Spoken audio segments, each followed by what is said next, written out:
First off, I want to say thank you to everyone for having me here. I'm from Detroit, so I'm a fellow Midwesterner. This is my first time in Indianapolis and my first time at this con, and everyone's been super welcoming and kind, and literally I walked in not knowing one person, and I now have like 5 new friends. So this has been awesome so far. A little bit about myself. My name is Caitiln Kiska. I'm a senior CSIRT analyst at a very large retailer. I've worked as a threat intelligence engineer, and before that, like a lot of people, I got my start in a SOC, specifically an MSSP SOC. And that's where I really started getting involved with researching alert fatigue because I was suffering from it. In my spare time, I'm an obsessive bird watcher. I've seen like 1,200 species of birds worldwide. I like to travel to see birds, and I went to Arctic Norway a couple months ago for bird watching, and that's where that was taken. And I'm at the Gambling Bird on Twitter if you want to torture yourself and follow me on Twitter. But to the topic at hand. So what is alert fatigue? Alert fatigue is when an overwhelming number of alerts desensitize the people who are tasked with responding to them. It causes alerts to be missed, malicious activity to be labeled as normal, and responses to be delayed. And overall, whether you're in cybersecurity, transportation, industrial control systems, or in healthcare, it's a source of human error. And this last bullet point can't be underestimated. Alert fatigue can cause burnout, anxiety, and huge amounts of stress, which it's very unfortunate for the people who are undergoing it, but it's also bad for your organization because it leads to turnover, which we'll talk about shortly. And the reason we're here today is to talk about why alert fatigue is dangerous. Alert fatigue is dangerous to the companies we're trying to protect and the missions we are trying to accomplish. And in multiple industries, alert fatigue is the root cause of death and large-scale disaster. In industrial systems, alert fatigue has been linked to multiple large-scale disasters, which have killed hundreds of people and cost hundreds of millions of dollars. In healthcare, it kills people every single year, which is why they're really proactive with combating it. And it's why in both industries, they've actually started studying it really, really intensely since the 90s, and it's something that we can learn from. And just really quick aside here, I didn't want to make this a talk on the history of industrial disasters, which in and of itself is very interesting. But if you actually want, when we have time at the end, if anyone has questions about like in a granular level how alert fatigue has led to industrial disasters or problems in healthcare, I'm happy to speak about that as well. But since they've been researching alert fatigue in these different industries since the 90s, what they found is that when analysts are suffering from alert fatigue, the alerts stop signaling that something is wrong, and instead, the overwhelming amount of alerts becomes background noise, and the analysts start perceiving this as part of just their normal working environment. And alarms and alerts, they exist to highlight deviations from a predetermined normal status. But when the alarms themselves become normal, they stop enhancing safety and start putting it at risk. So how does alert fatigue devolve into danger? Since they've studied alert fatigue much more deeply in different industries, they have a lot more granular vernacular in order to be able to talk about it. And one of the things that they talk about a lot, which is extremely dangerous, is something called alert override. And in alerting systems which are badly designed and badly tuned, a high volume of low fidelity alerts evolves into something called nuisance alarms. And that's actually the technical term, a nuisance alarm. Nuisance alarms are traditionally what we would call false positives in cybersecurity, and too many can cause someone to disregard the danger an alert is trying to signal. And multiple studies have shown that when someone is presented with too many nuisance alarms, it results in the person manually overriding automated controls.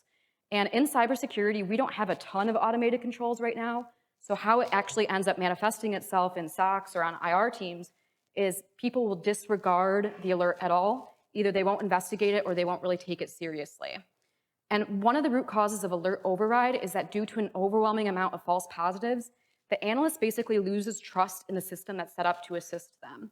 And instead, they develop this habit over time that they don't need to investigate an alert, and this leads them to diagnose malicious activity as normal.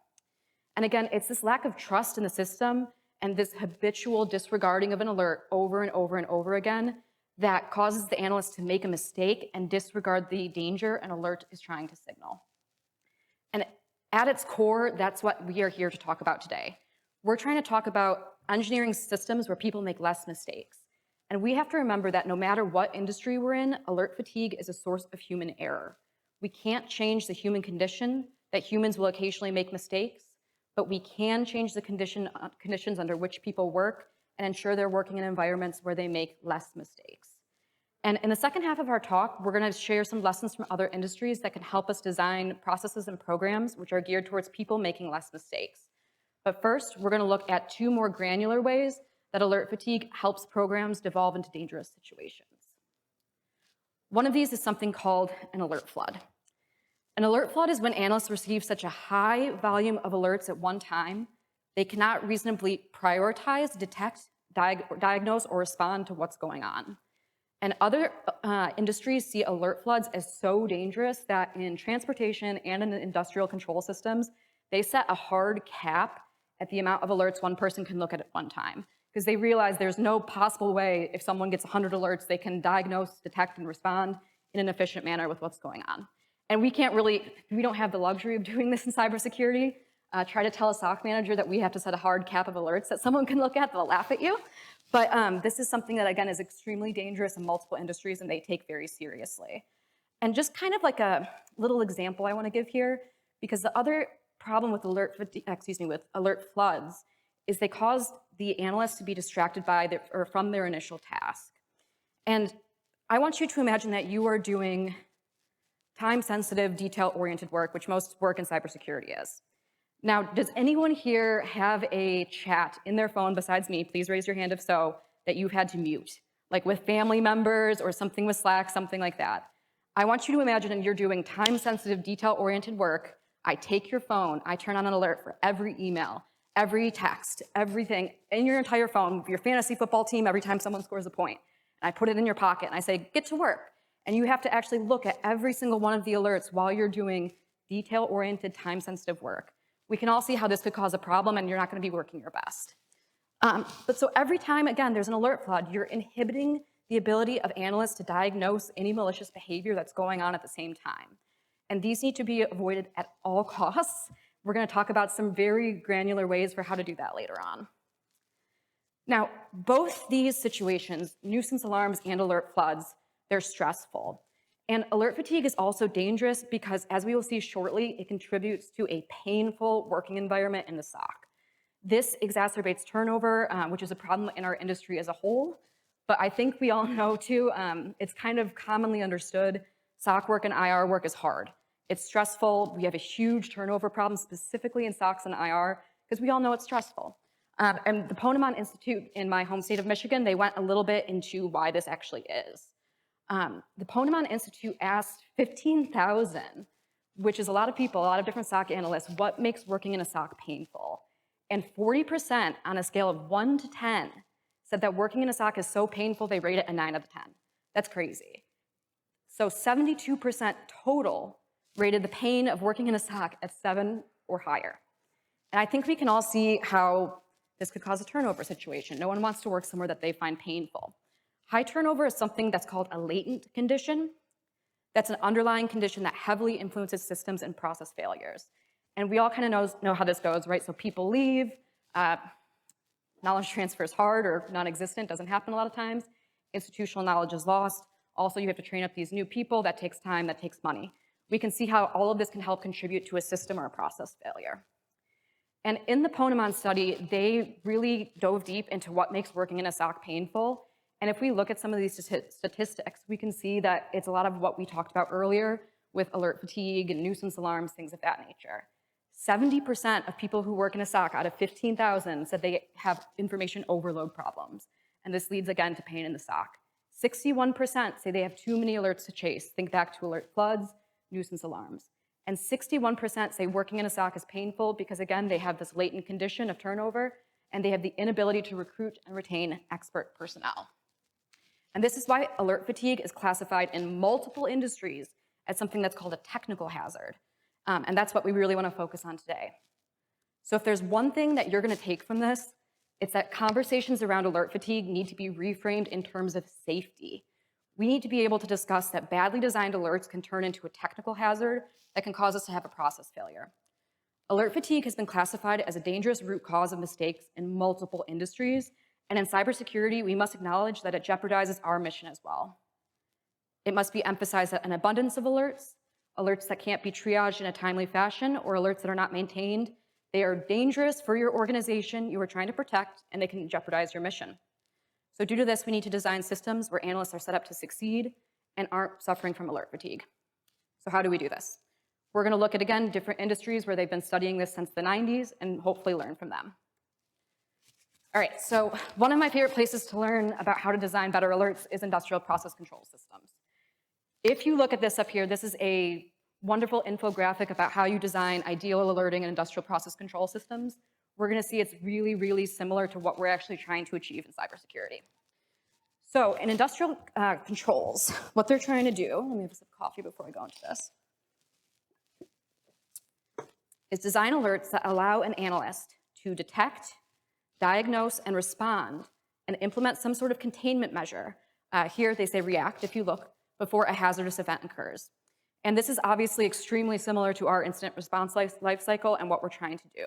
So we're never going to be able to catch everything early enough in the kill chain where we can do this, but ideally what we're trying to do in cybersecurity is design alerts that basically the analyst is able to, again, detect, diagnose, respond, put some sort of containment measure in before a hazardous event occurs.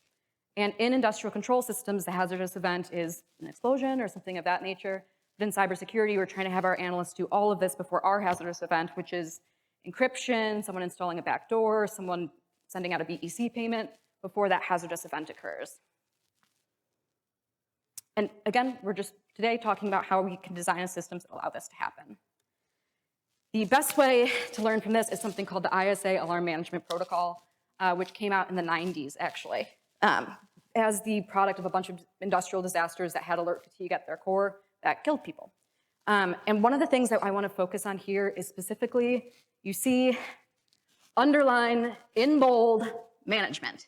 So the problem with cybersecurity, and I've seen this multiple places at multiple sizes of organizations, is they focus on making alerts and putting them into prod. They don't actually focus on the management of the alert, which really is the most important part.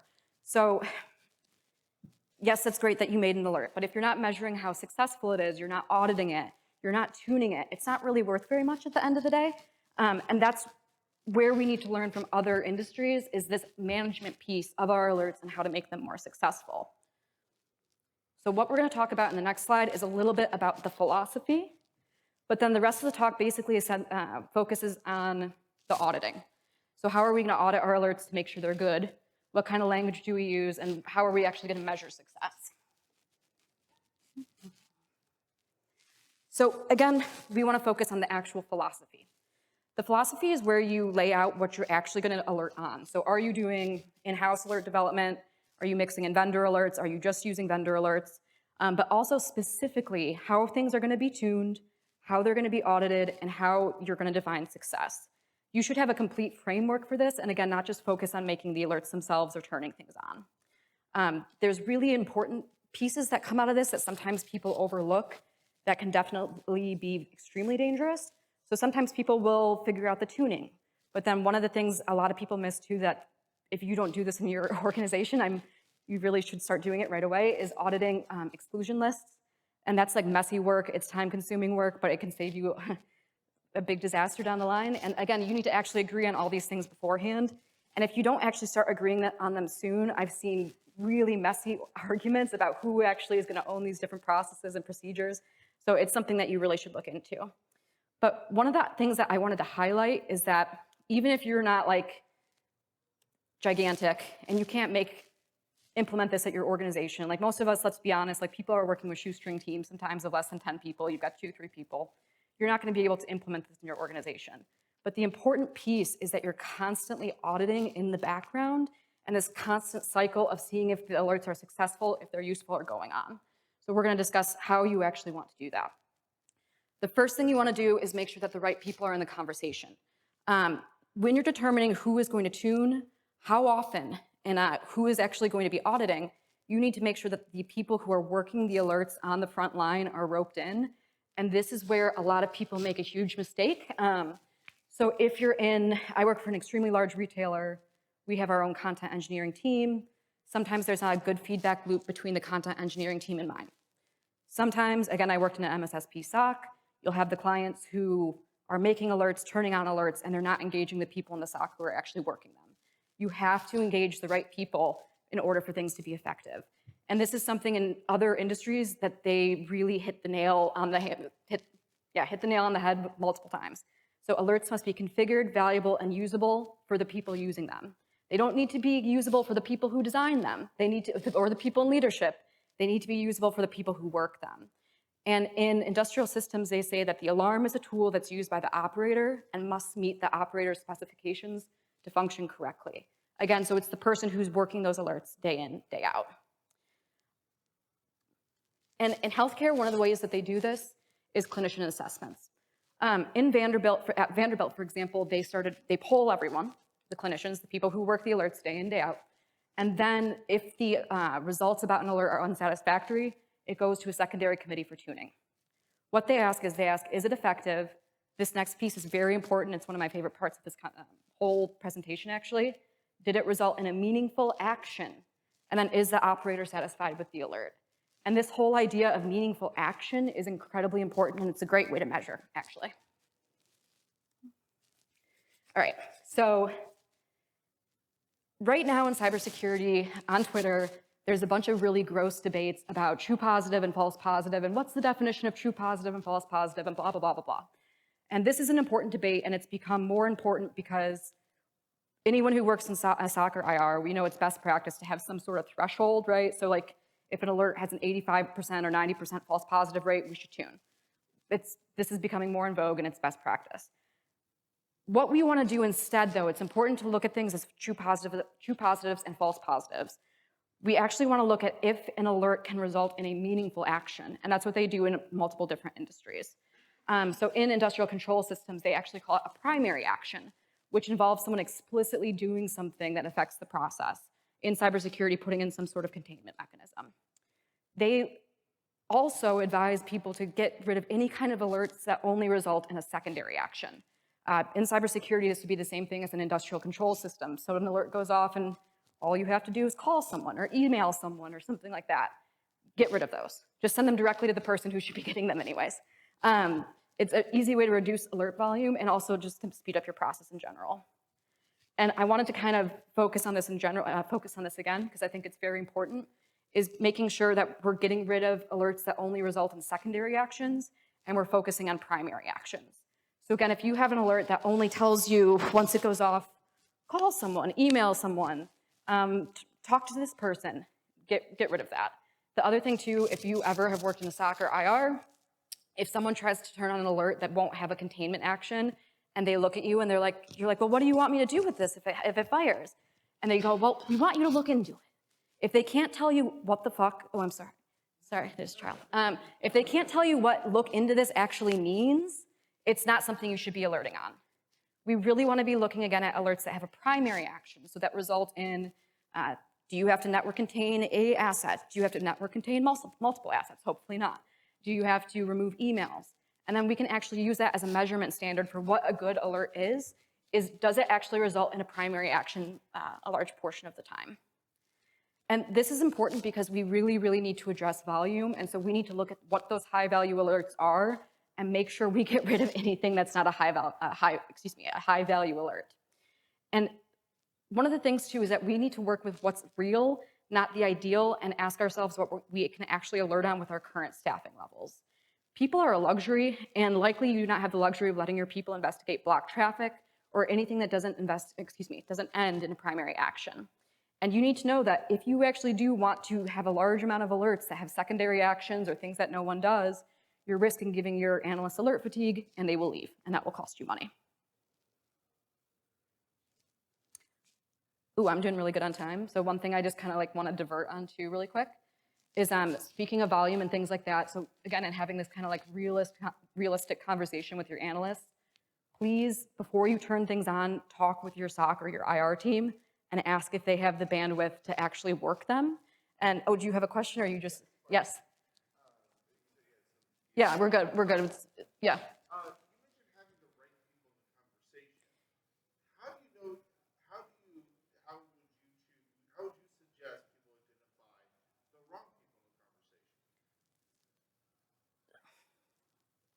I think you want to, again, look at, I wouldn't identify who's the wrong person, I'd identify who's the right person, which are, again, are the people who work the alerts.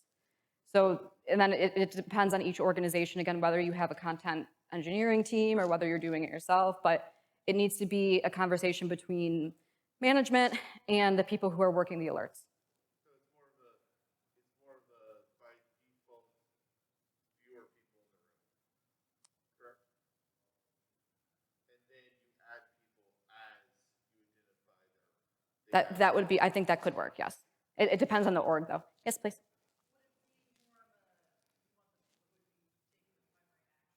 Yes. Yes, and then also doing the analysis. I'm a really big believer that the alerts actually should provide context to the analyst, and the analyst should, before you turn something on, you should actually show what the alert is to the analyst and be like, can you work with this? Does this give you enough information to actually do something with and investigate in a timely manner? But yeah, talk with your people before you turn them on. Come to them and be like, okay, when we were testing, this fires 20 times a week. Do you actually have the bandwidth to work with something like this? They'll appreciate it, and it's just better for you in general. Another way to actually work with tuning and also make your system safer is prioritization. One of my favorite directors, he always used to say, if everything is important, nothing is important. And this is very true, and you have to prioritize.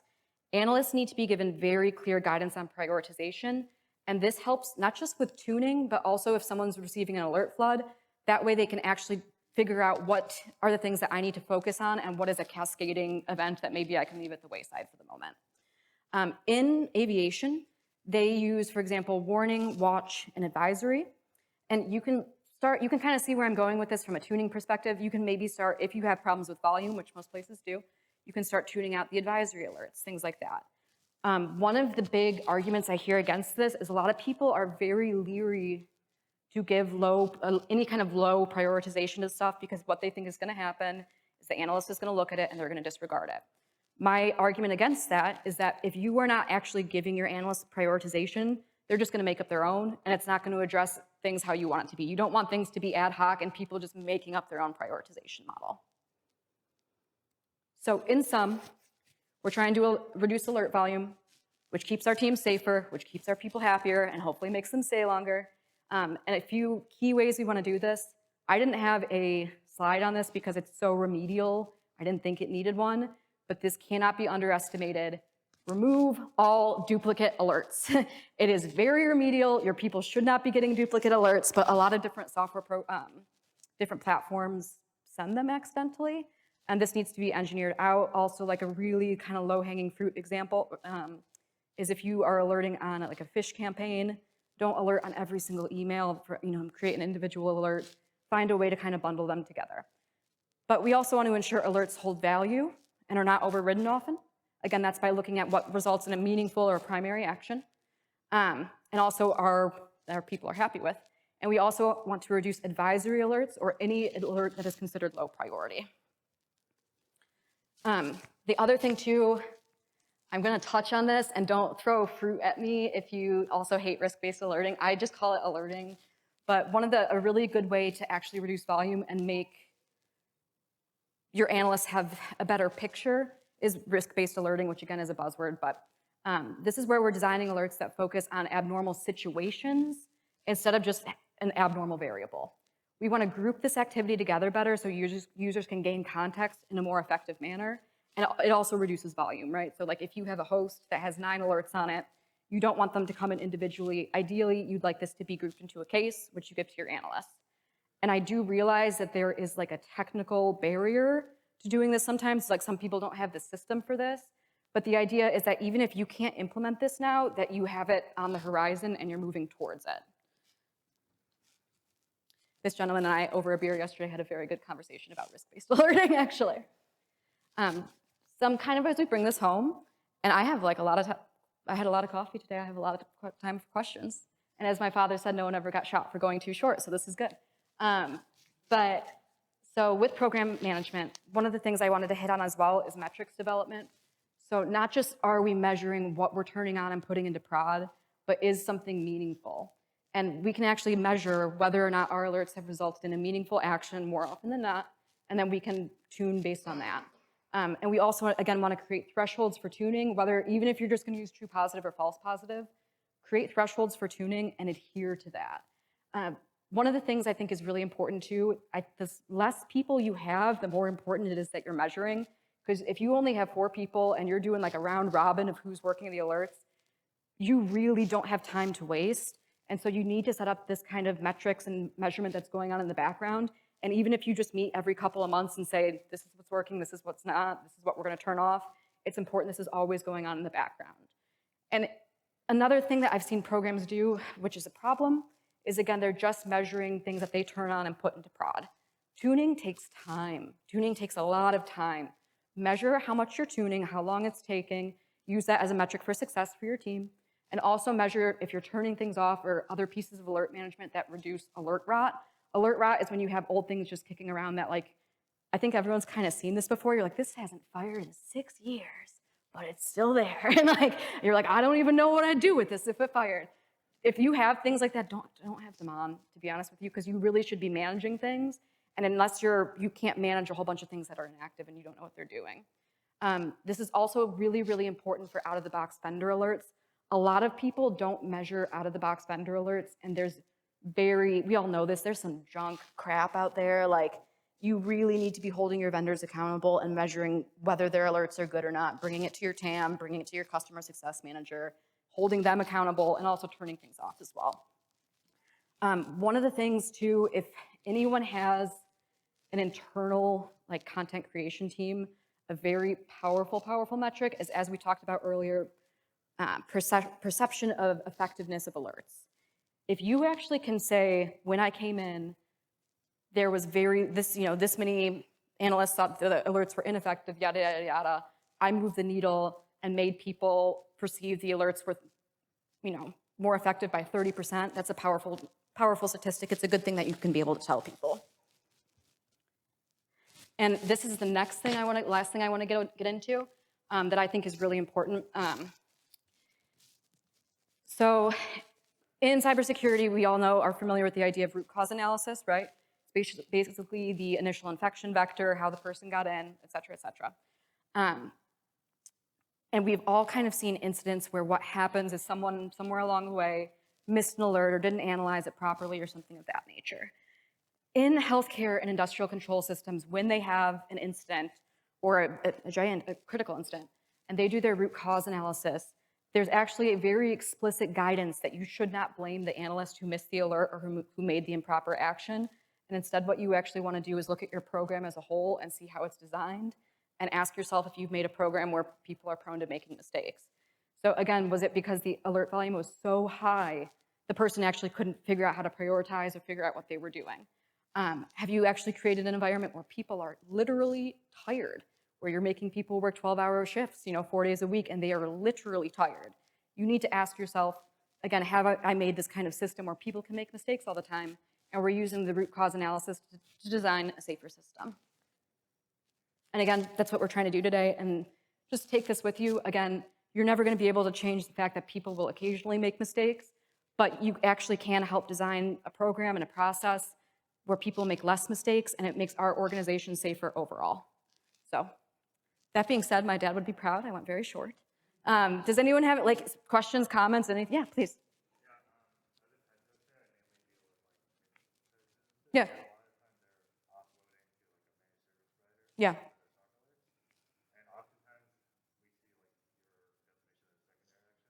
Yes. Yes. Yeah.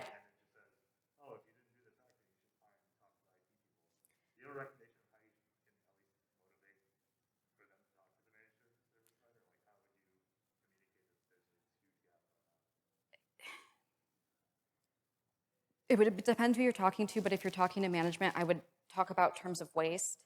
And particularly, so also specifically if you're dealing with managed service providers, most of those places actually you're charging, you have a cap of alerts for the month, and anything over you're charged. And so that's where I would start actually. I'd be like, you're actually risking costing people money when really you could just be sending this directly to someone else. And that completely eliminates that risk that we're gonna have, you're literally gonna be charged for that. So, anyone else? Yeah?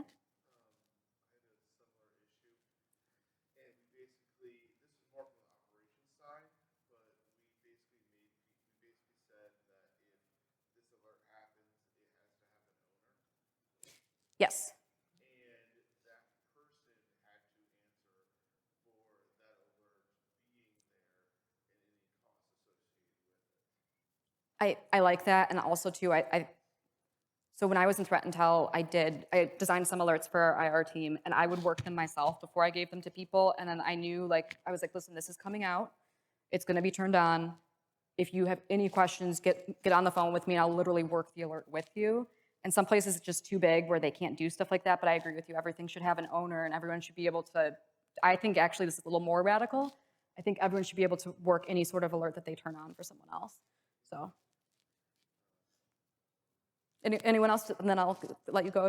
Does anyone else have a question or comment? Oh.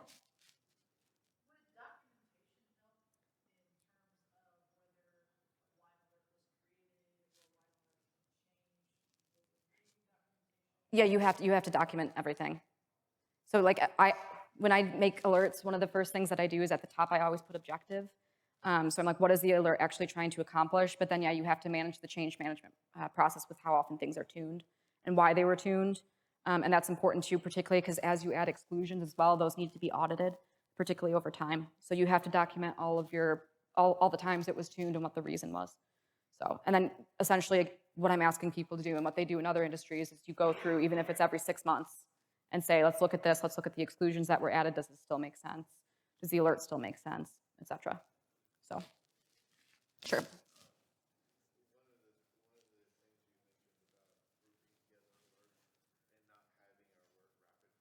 Yeah.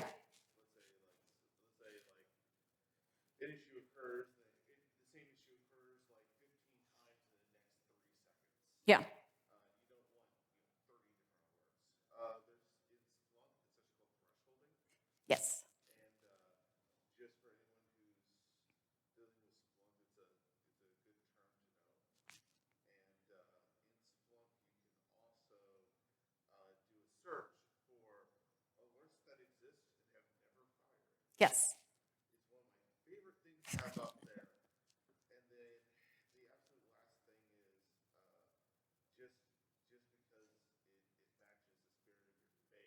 There's a saying I say to every one of my clients: I don't do analytics, I do intelligence. And it really, I think it really follows with the spirit of everything you said. Thank you. Well, thank you guys for coming here. The reason why I made this, in all honesty, is I made part of it several years ago because I was literally being drowned by alerts. And I had to actually make a case to several people, like, you need to stop doing this to me, besides the fact that it's costing me my sanity. Because some people don't care about that, to be honest with you. Some people have no empathy. So I was like, maybe if I could put this in a language that's more serious. And to this day, like, basically, whenever there's noisy alerts that people don't want to trot out, I start like speaking in this terms of like danger and safety, and like, you're actually going to cause an incident by drowning us in alerts. Like, we can't work this, and it actually is effective, and I can tell you that from firsthand. So, but thank you all for coming. I appreciate it, and as we say in professional parlance, I'll give you some time back. You can have 25 minutes, have a coffee or whatever. So, yeah, what's up? But I can tell you from working in critical systems, like healthcare systems, what you're saying of these alerts can cost lives is in no way. Yeah, every year, yes. So there's something called sentinel events, which are basically like when someone dies because of because of something unrelated to what brought them to the hospital. And alert fatigue is the #1 cause of sentinel events in healthcare, particularly with like prescribing medicine and stuff like that, because all those systems were so noisy. There was like 95% false positives when they would try to alert a clinician, like literally you're prescribing a dose that's going to kill someone. They were so used to clicking through. They just literally kept clicking through, and like you can Google it, like Google alert fatigue healthcare medication, and every year there's a whole bunch of people who die from it. So it's we don't take it as seriously as we should in cybersecurity because people don't die because of it. But other industries where people die, they're like, this is something we need to solve. So, but thank you. Say hi to me if you see me around. Oh, thank you.